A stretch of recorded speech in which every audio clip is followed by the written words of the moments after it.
Buenos días, tardes, noches a todos ustedes que ven y escuchan los videos de mi canal, Alfredo Salazar, música y videos en todo el mundo. Aquí podrán ver y escuchar videos de geopolítica, información internacional y música. Los invito muy amablemente a que escuchen este interesante video hasta el final. Se suscriban totalmente gratis para siempre a este canal. No tendrán que pagar cuota mensual ni absolutamente nada por ningún concepto.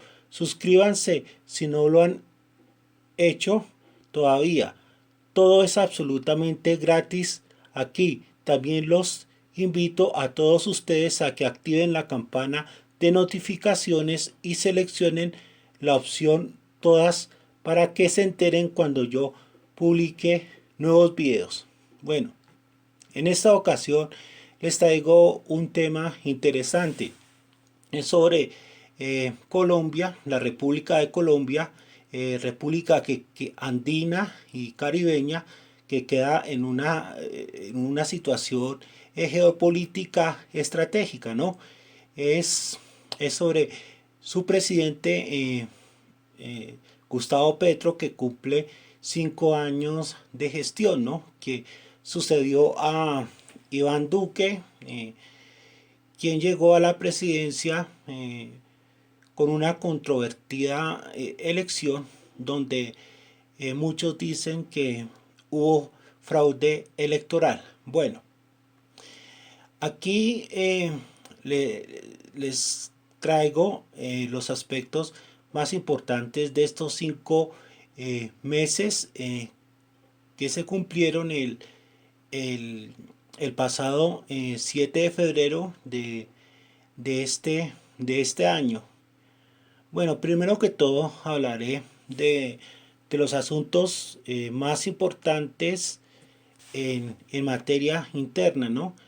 Hay que resaltar que es el primer gobierno de, de total izquierda, de una izquierda progresista en más de 200 años de historia de la República de Colombia. Un asunto sin precedentes en este gobierno de Gustavo Petro es el hecho que el año pasado, el 24 de diciembre, invitó a 800 habitantes de calle a la cena navideña. Realmente pues un acto muy humanitario. Este fue un acto muy humanitario por parte del presidente Petro, eh, sin precedentes en, en la historia de Colombia. Bueno, algo parecido, pero no tan allegado a la casa o palacio de Nariño, que es la casa presidencial, había hecho Juan Manuel Santos, pero él hizo, fue algo con relación a la vivienda. Juan Manuel Santos, eh, quien estuvo en la presidencia de Colombia antes de Iván Duque, eh, él regaló viviendas a personas de estratos más humildes, ¿no? Estratos uno y 2 que generalmente son afiliados a un sistema integrado para salud y ayuda en varios aspectos que es el CISBEN, ¿no? Entonces, pues desde esa época no se presentaba un acto así. Y siempre Petro ha sido como una persona que ha defendido, ha querido ayudar mucho a los pobres. Incluso él planteó cuando fue alcalde de Bogotá una iniciativa para albergar a las personas que habitan la calle, que habitaban la calle o que han habitado la calle a hoteles, ¿no? Pero no había pasado un acto así que les comenté lo de la cena navideña para los habitantes de calle en el Palacio de Nariño, porque digamos lo que le planteé de alquilar hoteles para los indigentes fue cuando él fue alcalde. Bueno, En otro renglón de su mandato como presidente, él aumentó el 16% del salario mínimo, que quedó en 1.160.000 pesos, ¿no? Que ha sido el más alto en mucho tiempo y no, la verdad no recuerdo así, un aumento del 16% que es superior al anterior de Iván Duque para 2022, que fue del 10.7%. Como les dije, el aumento del 16% del presidente Petro ha sido el más alto de los últimos tiempos, y es que es un gobierno de corte progresista, que piensa en el pueblo, ¿no? Un gobierno de izquierda. Otro renglón eh, de, de los que les voy a mencionar es el tema de de las EPS.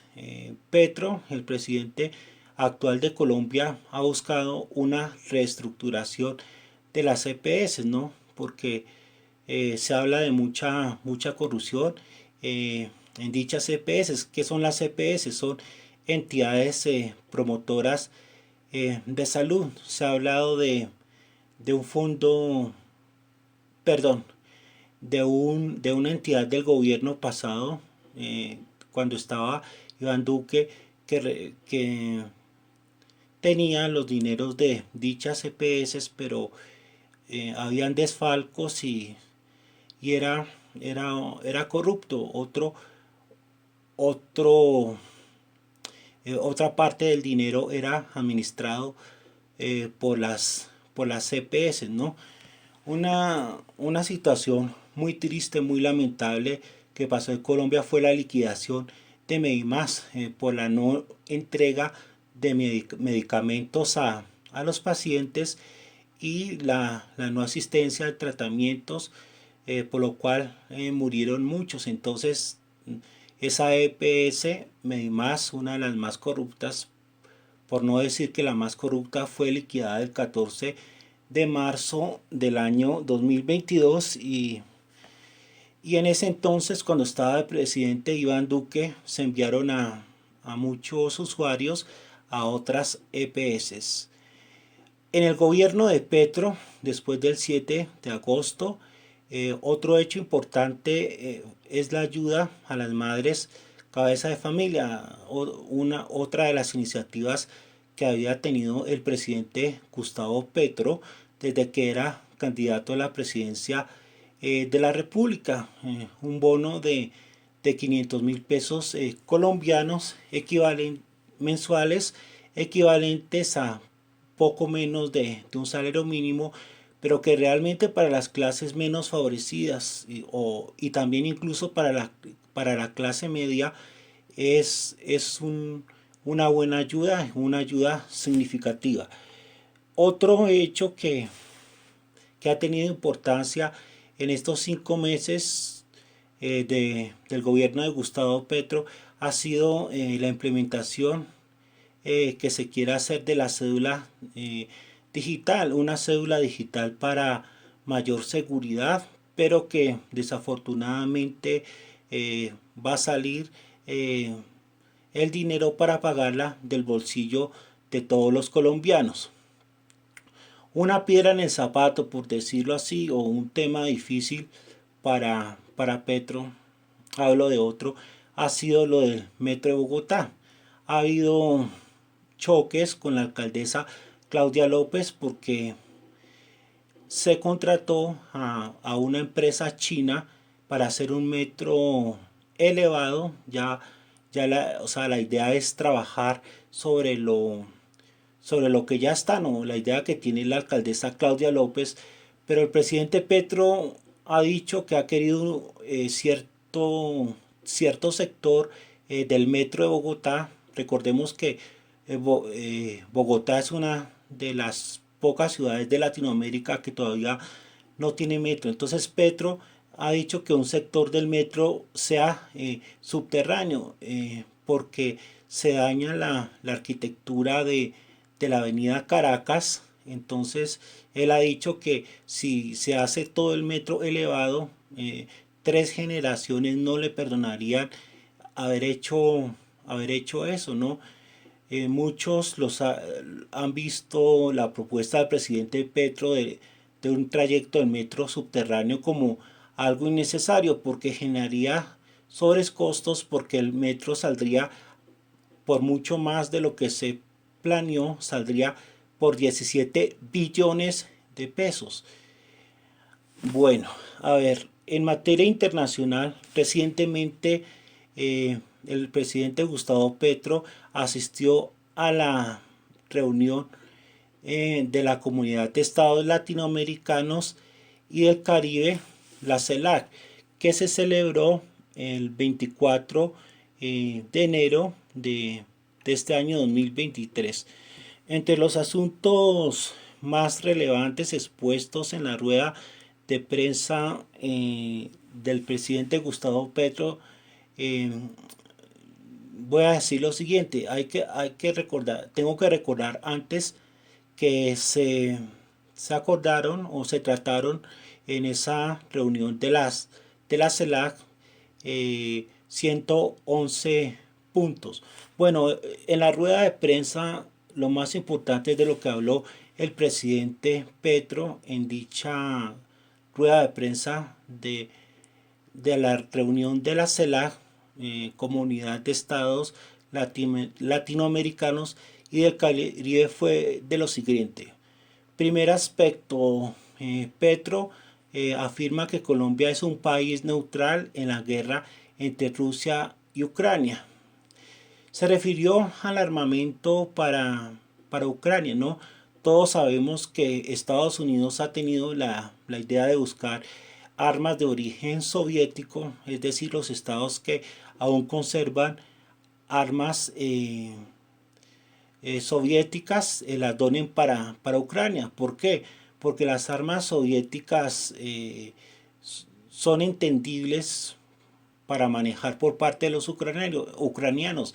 Recordemos que Ucrania fue una república que perteneció a la antigua Unión Soviética, pero el presidente Gustavo Petro ha dicho que realmente lo que a él le interesa es la paz mundial y se opuso a esta idea de Estados Unidos, ¿no? Porque la idea que tenía Estados Unidos es, bueno, decirle a los países, ustedes me dan o donan para Ucrania armamento soviético y los Estados Unidos reemplazarían ese armamento donado por armamento estadounidense. También se refirió a Venezuela, al asunto de Maduro. También estuvo hablando algo sobre Hugo Chávez. También se refirió al rechazo de la comunidad internacional, principalmente de Occidente, a Nicolás Maduro, al cual pues algunos sin pruebas han tildado de narcotraficante, ¿no? Inclusive sin pruebas se le ha catalogado como el jefe de un cartel cuando realmente es el presidente en jefe de un estado, es decir, de la República de Venezuela. También habló en su rueda de prensa del problema del narcotráfico en Haití, se refirió a tal hecho y también al hecho del presidente anterior de Haití, quien fue asesinado lamentablemente a manos de exmilitares colombianos. Acá les voy a colocar lo más lo que dijo el presidente Gustavo Petro en la rueda de prensa de la CELAC, ¿no? Cuando fue entrevistado por varios periodistas. Escuchen lo que dijo. Buenas tardes, señor presidente. Mi pregunta, Elena Kondratyeva, Agencia TASS, Rusia.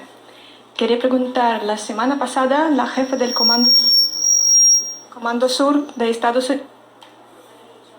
Unidos dijo que Washington ofreció a 6 países de América Latina que donen a su arsenal militar de origen ruso a Ucrania a cambio del arsenal militar estadounidense.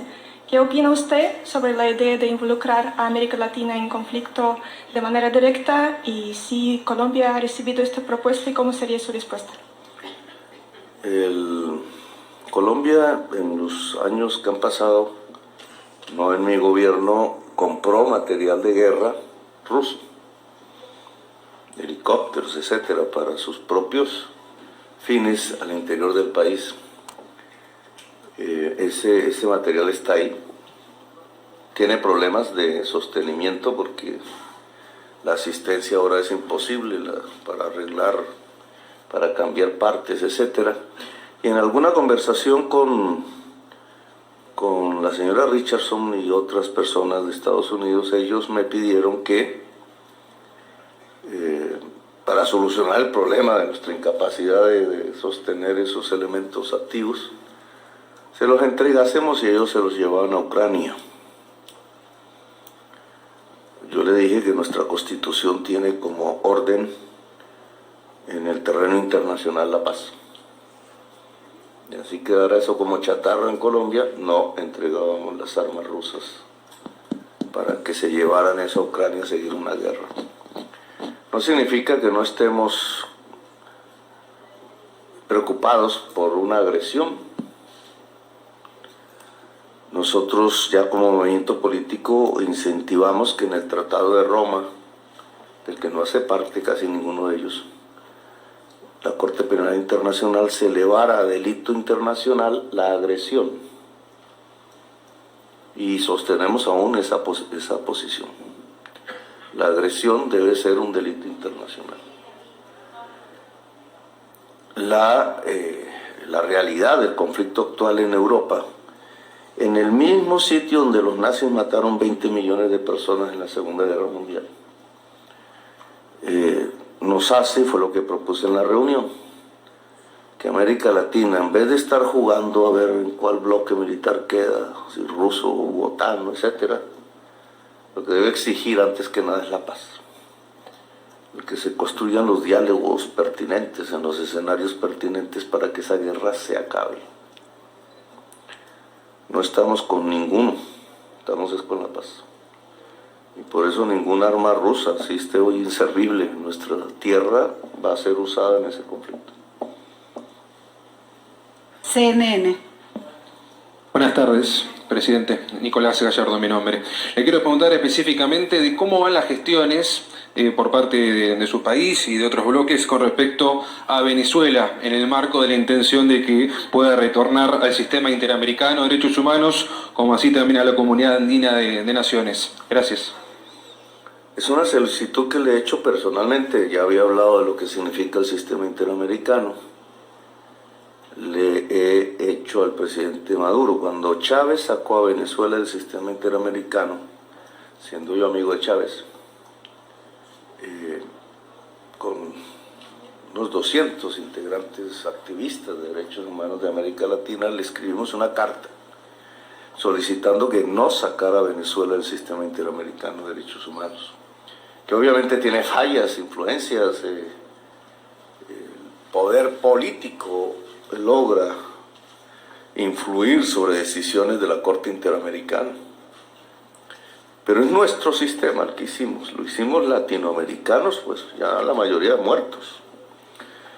Pertenece a una época, a la época del liberalismo y de los derechos liberales. Ahora se podría reconfigurar, no eliminando los derechos liberales. Yo soy de la tesis que esos derechos son una conquista de la civilización humana, los que surgieron de la Revolución Francesa. Pero se quedan cortos porque hoy hay derechos de la mujer que en ese entonces no existían. Derechos de la naturaleza, más que la crisis climática nos lo muestra, que en ese momento no estaban en el radar de los gobernantes latinoamericanos. Derechos colectivos y sociales. La Carta Americana debe enriquecerse indudablemente hoy, su poder a través del sistema interamericano, que es importante porque casi los tratados internacionales no tienen sistemas para volverlo realidad, y este sí, la capacidad de sanciones de estados, etcétera, hace que, digamos, esa sea como nuestra constitución común, la podemos enriquecer. Y por eso el que Venezuela pueda reingresar me parece importante, y le propuse al presidente Maduro que lo estudiara, y la respuesta inmediata no fue negativa, fue que lo querían estudiar, y esa posibilidad existe. Ahora, no es lo mismo que las reuniones que desarrollan en México, que tienden más a la petición norteamericana de que se hagan elecciones libres en 24. A mí me parece que la propuesta nuestra es mucho más integral. No es simplemente que se hagan unas elecciones.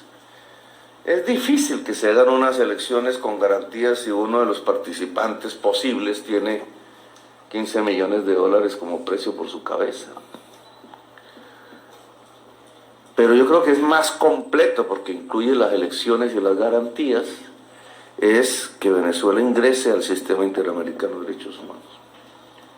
Y ese es, digamos, nuestro eje de conversaciones con Venezuela. Yo creo que si esa decisión se toma, sería un gran paso, digamos, en que el pueblo venezolano pueda recuperar a plenitud los derechos mundiales que debe tener como pueblo, el fin del bloqueo, etcétera, y el libre juego democrático que ya los venezolanos usarán en algún sentido para que determinen qué tipo de gobierno es el que quieren a partir del 24. Por último, la agencia de noticias TELAM. Presidente, Mariela Nadia, la agencia de noticias TELAM. Quería preguntarle concretamente, en los discursos que se han dado en este foro de la CELAC se abogó por el fortalecimiento de este foro para que sea la voz de la región en el mundo. ¿Cuál es entonces justamente el rol de la OEA, la que usted está mencionando, el sistema interamericano, y teniendo en cuenta lo que dijo, si cree que es necesaria una reforma de la misma? El presidente de Uruguay, que ya políticamente lo catalogó de derechas, dijo hoy algo que me pareció importante, y es que la institución de la integración no puede estar dependiendo del carácter ideológico de una mayoría de gobiernos. Los europeos nos los han enseñado ya, pues después de matarse entre ellos por millones, han aprendido a construir una institucionalidad que es, con sus problemas, porque hay discusiones alrededor del tema, un poco independiente de los cambios políticos que cada uno de esos países pueda experimentar, y conviven. Puede haber una extrema derecha en Italia y al mismo tiempo un socialismo, pues una socialdemocracia en España, pero entonces no se rompe la Unión Europea. O alternan, porque Italia puede pasar a la izquierda y viceversa, y sigue la Unión Europea. Eso que dijo el presidente de Uruguay me parece clave, digamos. La instancia de integración tiene que ser en cierta forma autónoma respecto a los cambios políticos de cada país, que nadie puede predecir. Las instancias que hemos tenido diferentes han pecado un poco de homogeneidad ideológica.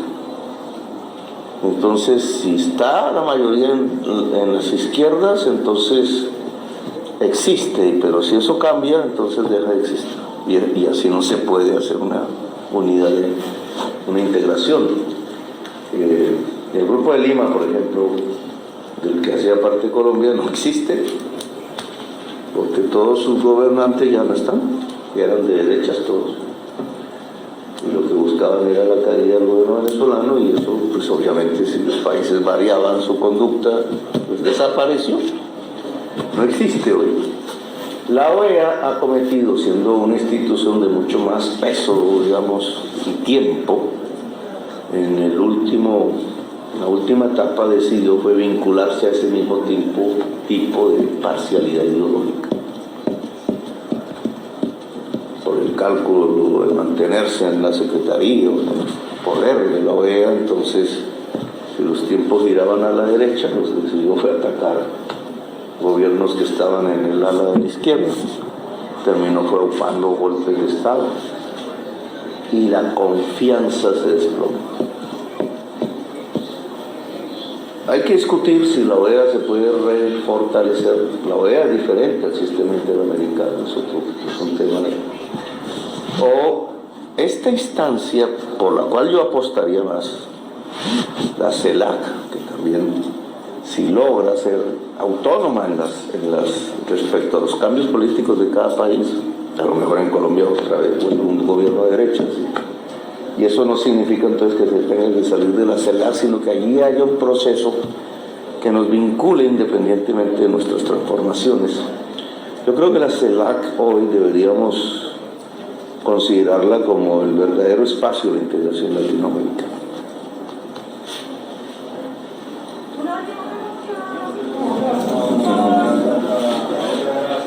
Allá nos dirán. ¿Listo? Bueno, gracias. Haz la pregunta. Buenos Aires, me gustaría preguntarle, ya que se ha hablado de crisis en Ucrania, de crisis climática, de crisis, ¿qué lugar ocupa la crisis en Haití en la agenda de la cumbre de jefes de Estado de Latinoamérica y el Caribe? Haití es parte víctima del tema que yo estaba aquí hablando al principio, que es la política antidrogas. Cuando tú pintas en el mapa las rutas clandestinas de la cocaína, lo puedes hacer sin necesidad de mucho conocimiento de inteligencia, etcétera, simplemente pintando las ciudades más violentas del mundo. La mayoría de las ciudades más violentas del mundo está en América, incluidas varias de Estados Unidos. Pasan y las dibujas en el mapa y ahí vas trazando cuáles son las rutas, porque son esas rutas clandestinas las que vuelven los sitios por donde pasan los sitios más violentos del mundo, al punto que América es la región más violenta del mundo. Unas de esas pasan por Haití. El poder de esas rutas, por el poder económico que se mueve allí, es de desestabilización de las democracias. Por eso Haití no es el único caso. Casi todos los países que estamos dibujados en ese mapa tenemos Haitís dentro de nosotros, subregiones que son como Haití.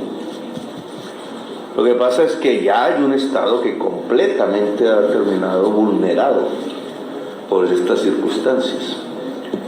Haití, no por nada, fueron mercenarios colombianos los que mataron al presidente Moisés Allá. Es un tema pues, que está en investigación, no puedo hablar yo mucho de eso, pero indudablemente tiene que ver con las rutas del narcotráfico, porque pasan al lado sur, al lado de la costa sur de Haití, allá llegan como parte de pasar eso hacia la costa norte, etcétera.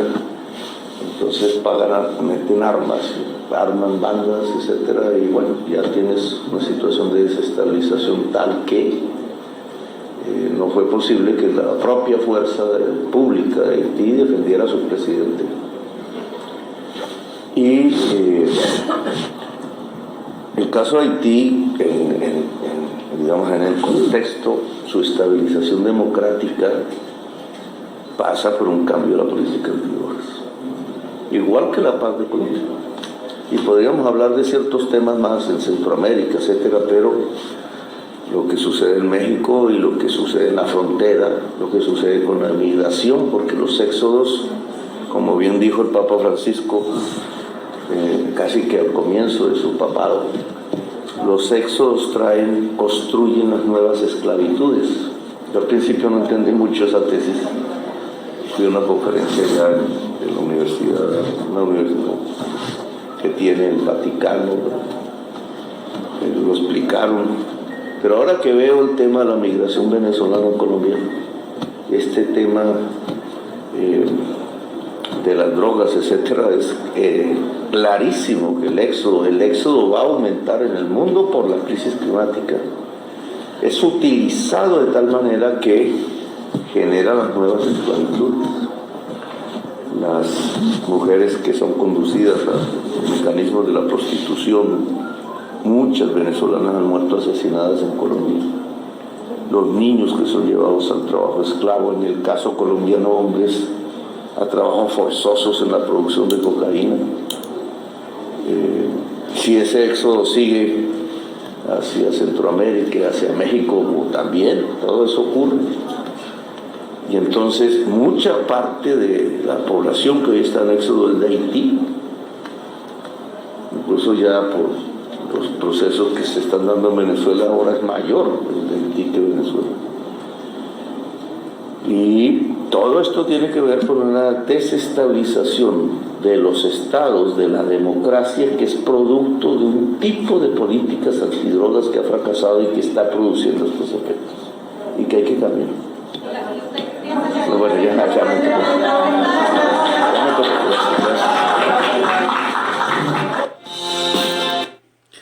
Bueno, esa fue la intervención en la rueda de prensa del señor presidente de la República de Colombia, el doctor Gustavo Petro. Aquí ya les traje lo más importante de estos 5 meses de la gestión de dicho presidente de la República de Colombia, tanto a nivel interno de la nación en materia social, económica, en materia de salud, de un asunto importante como lo es el metro de Bogotá, también su postura en los temas más importantes en el campo internacional, para que ustedes saquen sus propias conclusiones de la gestión del mandatario de Colombia. Hasta aquí este video. Espero tal video haya sido del agrado de todos ustedes.